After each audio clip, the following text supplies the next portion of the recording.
மர்ம கிணறு. ஒரு சிறிய கிராமத்தில் பல தலைமுறைகளாக பயன்படுத்தப்படாத ஒரு பழைய கிணறு இருந்தது. அதன் ஆழம் தெரியாது, அதைச் சுற்றிலும் அடர்ந்த புதர்கள் வளர்ந்திருந்தன. கிராம மக்கள் அதை மர்ம கிணறு என்று அழைத்தனர். இரவில் அந்த கிணற்றில் இருந்து விசித்திரமான ஒலிகள் கேட்பதாக சிலர் சொன்னார்கள். மெல்லிய சிரிப்பொலியும் சில சமயம் ஒரு குழந்தையின் அழுகை சத்தமும் கேட்குமாம். பயந்து போன கிராம மக்கள் யாரும் இரவில் அதன் அருகில் செல்வதில்லை. ஒரு நாள் மாலை ஆதித்யா, பிரியா மற்றும் ரோகன் என்ற 3 நண்பர்கள் கிராமத்தின் மையத்தில் அமர்ந்து பேசிக்கொண்டிருந்தனர். இந்த மர்ம கிணறு பற்றி பல கதைகள் சொல்கிறார்கள். நாம் சென்று பார்க்கலாமா என்று ஆதித்யா கேட்டான். பிரியா சற்று தயங்கினாள். அது ஆபத்தாக இருக்கலாம் என்றாள். ஆனால் ரோகன் சிரித்தான். எல்லாம் வெறும் கதைகள்தான், பேய் எல்லாம் இல்லை என்றான்.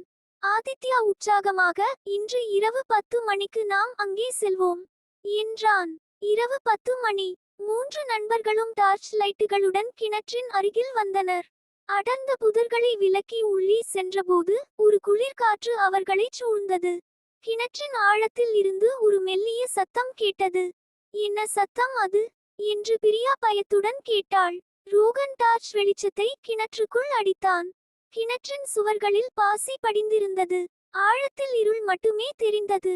சத்தம் மீண்டும் கேட்டது, இம்முறை ஒரு மெல்லிய சிரிப்பு போல.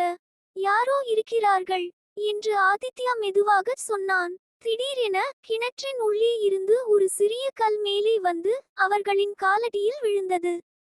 அவர்கள் மூவரும் அதிர்ச்சியில் உறைந்து போயினர். இது ஒரு பேய்தான் என்று பிரியா அலறினாள். ஆனால் ஆதித்யா தைரியமாக, யார் அங்கே, வெளியே வாருங்கள் என்று கத்தினான். கிணற்றில் இருந்து ஒரு மெல்லிய விளையாட்டுத்தனமான சிரிப்பு மீண்டும் கேட்டது. அடுத்த நொடி கிணற்றில் இருந்து ஒரு சிறிய ஒளிமயமான பந்து மேலே வந்து அவர்களுக்கு முன்னால் வட்டமிட்டது. அது ஒரு குழந்தையின் விளையாட்டு போல இருந்தது. அந்த பந்து அவர்களை சுற்றி வட்டமிட்டு மீண்டும் கிணற்றுக்குள் சென்றது. அவர்கள் மூவரும் ஒருவரையொருவர் பார்த்தனர். பயம் மறைந்து ஒருவித வியப்பு ஏற்பட்டது. அது ஒரு தீய சக்தி இல்லை என்றாள் பிரியா. அவர்கள் அந்த இரவில் கிணற்றின் மர்மத்தை புரிந்து கொண்டனர்.